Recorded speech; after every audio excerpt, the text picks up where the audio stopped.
Thank you very much, everyone, and greetings from a sunny summer morning in the UK. I'm going to present the neuroscientist take on things, which means we're going to go to the heart of the matter and just explore what we mean by decision and what happens in the brain when we make one. You have to first, of course, clarify what we mean by decisions. And the simplest idea is that they're binary go, no-go decisions imposed externally. You have a tiger coming at you and you have to make the choice whether you're going to run away or try and shoot the tiger. That then suggests that the brain could work in a sort of digital way, and that is getting increasing favor with a lot of people. We've just heard about the exponential growth in everything, including computing, and there's many, most notably, I'll name names, Ray Kurzweil, for example, who thinks that any day soon the computers will take over. They'll have much more computational power than the human brain, and we'll be merely kind of household pets if we're lucky.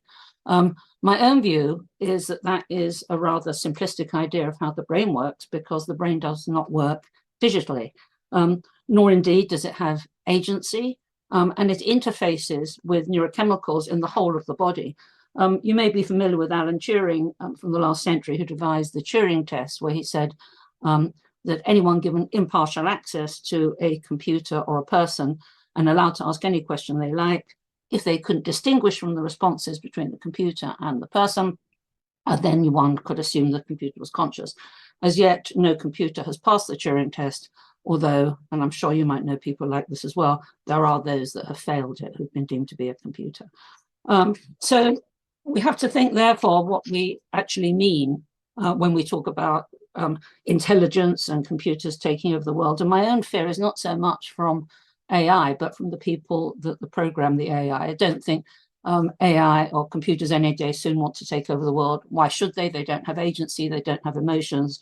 What would they get out of it? It's more that they are tools in the hands of people that do think those things.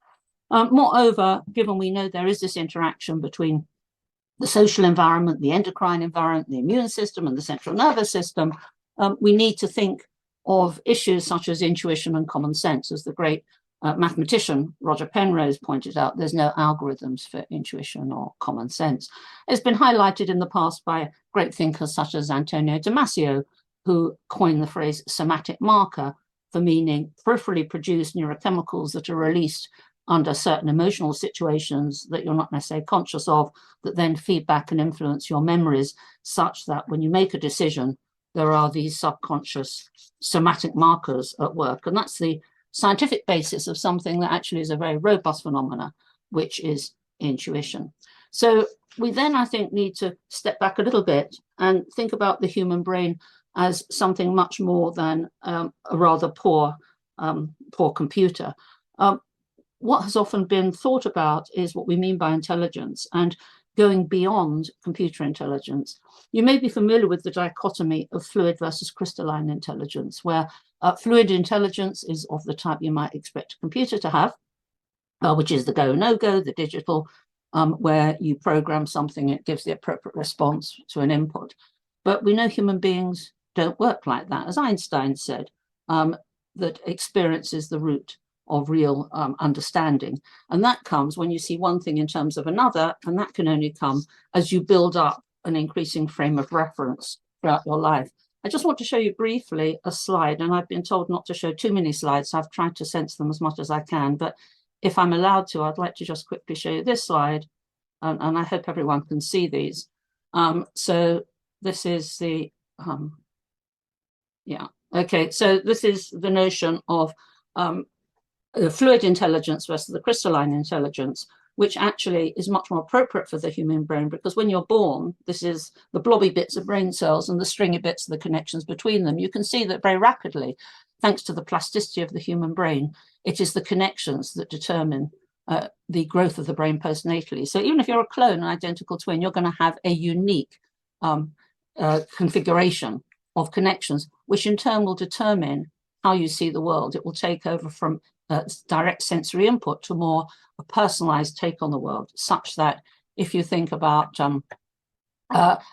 Alzheimer's, you can see that these branches, which in turn facilitate the growth of the connections. How if you are a victim of Alzheimer's disease, and that is a disease of older age, it's not a disease, it's not a natural consequence of aging, you can see that what will happen is you have less capacity to make associations, and therefore you'll recapitulate childhood, such that if you see something like this, it won't mean anything in the way that it won't mean anything to a child either. I'm now going to stop sharing because that's just to illustrate how important connectivity is. I would submit that that is not present with computers, and therefore, because they don't have agency, because they don't have a personalized network system built up over a lifetime, and because they're not interfaced with other inputs from the rest of the body, that they are not the threat. It's the people that are building them that are the threat, I would suggest. Moving on, another very important issue then, if we're thinking about age and how age can be important to making decisions, I'll show you another slide. There's something called the prefrontal cortex, which, let me just show you this, share.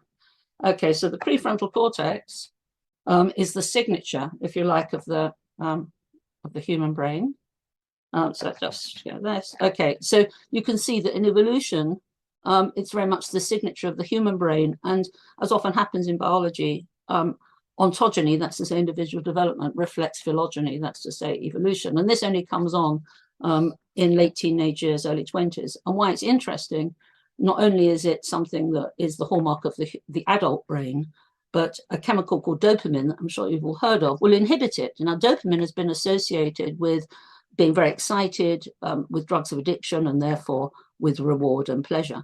And what's really interesting about that is that we often can put ourselves in those kind of scenarios. So there's two basic modes of the human brain, one that we can call feeling, where the prefrontal cortex is not functioning. This is dominated by inputs, by strong senses. You're living in the moment.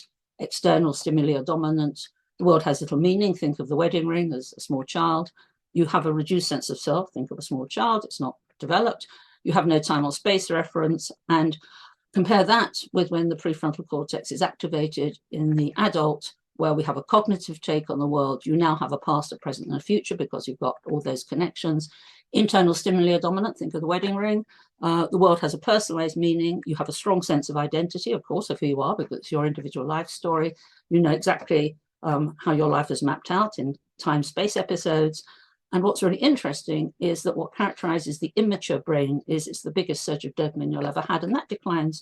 So you have a kind of push-pull arrangement with adults in that you have a very active prefrontal cortex and less dopamine, whereas in this other scenario, you have large amounts of dopamine, which would inhibit a brain area, which is anyway underdeveloped. And what's interesting is we pay money and do things to go to this other world, to have wine, women, and song, drugs and sex and rock and roll, to live in a world where we have a sensational time. So I think that there are very many issues that will pertain to the neuroscience of decision making. First, we need to define what we mean by a decision, because there's a big difference between a tiger coming at you or you deciding what you want to do with your life. We need to think about how the brain doesn't function as a computer. And the key factors that mean it doesn't and that will be relevant are your age, how active is your prefrontal cortex, your personal past experiences, which are unique to you, even though there's 100,000 years we've stalked the planet, and momentary arousal states, such as the availability of dopamine. So these chronic and acute factors will determine the balance at any one time between what we could loosely call thought and emotion. And as you can see from my emphasis here, will thus play into what kind of decision you're going to make. Okay, so that's the scamper through neuroscience, probably the fastest ever neuroscience course you'll ever have on decision making. Thank you very much.